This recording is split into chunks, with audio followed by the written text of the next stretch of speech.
Okay, so I'm here today to argue that you guys should vote no on Proposition 34 that abolishes the death penalty. I'm here to argue that the opposition side, who argues that we should get rid of the death penalty, is misplaced in their anger, and that the death penalty is not to blame. It's the system of capital punishment that is to blame. Death penalty is just a tool. It can be used efficiently or deficiently. And I will admit that right now it's being used efficiently. It costs billions of dollars in court trials and appeals, and that to just get rid of the death penalty is just ignoring the bigger problem, ignoring the bigger picture. The hard truth we've got to face is that we need to streamline the system to make sure we punish those who deserve capital punishment. There are some vicious people in this world who deserve capital punishment. And some of them I'll cite from VoteNo34.org, such as Richard the Night Stalker Ramirez, who kidnapped, raped, tortured, and mutilated 14 people, children, and senior citizens. Or Spencer Brazier, who tortured a child for hours, who made him eat glass and shoved a beer bottle down his throat and stapled his eyes and set him on fire. So I'm asking you, do you think life in prison is a fitting punishment for these kind of people? I know you've seen the movie like Shawshank Redemption, where Morgan Freeman is a likable character, even though he committed murder. And I would admit that there are some people who have the capacity for remorse and rehabilitation. And I would admit that some murderers deserve life sentences instead of death penalty. But there are some people like these who do vicious, disturbing acts to other people who deserve to die.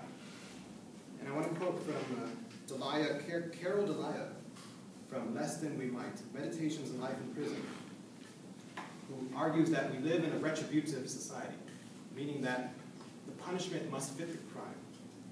In a retributively, society intentionally inflicts pain and suffering on criminals because and only to the extent they deserve it. Thus, retribution acts to limit punishment as much as to justify it.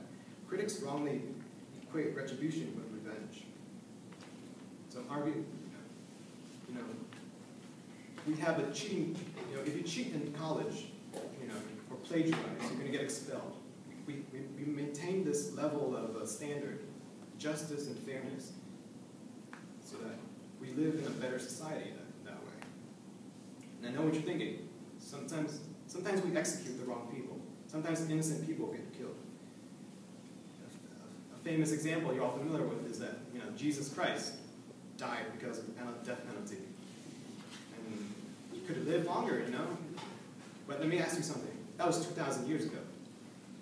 We have better lawyers now. We have better trials. We have a better appeal process.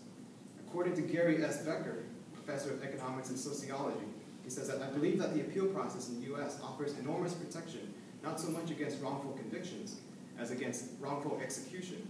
Few documented cases of innocent people are being killed nowadays. The process has been strengthened enormously with DNA identification. So let me ask you something. Would you rather be trialed 2,000 years ago or today? The chances of somebody being executed wrongly is very slim. And I don't like to reduce humanity to statistics, but that's the harsh reality, that few people do die, and that's something we have to live with. What's the other benefit of the death penalty? It also provides closure and comfort for the families and friends of the murdered victims. I want to quote from one of the victim families who support the death penalty, said that if they are dead, they can't commit any more crimes. I want a finality. I am tired of hearings and court proceedings. I want him out of my life, and I really only see one way to do that. Not all victims' families are like that, but what I'm trying to argue is that there should be a choice, that the death penalty does serve comfort for some people, and that we should just it's just a tool again. And my opponent will say that life in prison is a fitting punishment. And I want to argue that by saying that from Carol Delia, who interviewed a prison inmate in the article Less Than We Might, Meditations on Life in Prison Without Parole. The prison inmate described the dinner as like restaurants: enchiladas, cheeseburgers, stroganoff, chef salad, quarter chicken tater tots, cheesecake, brownies, apple pie, cherry coffee. All right, thank you.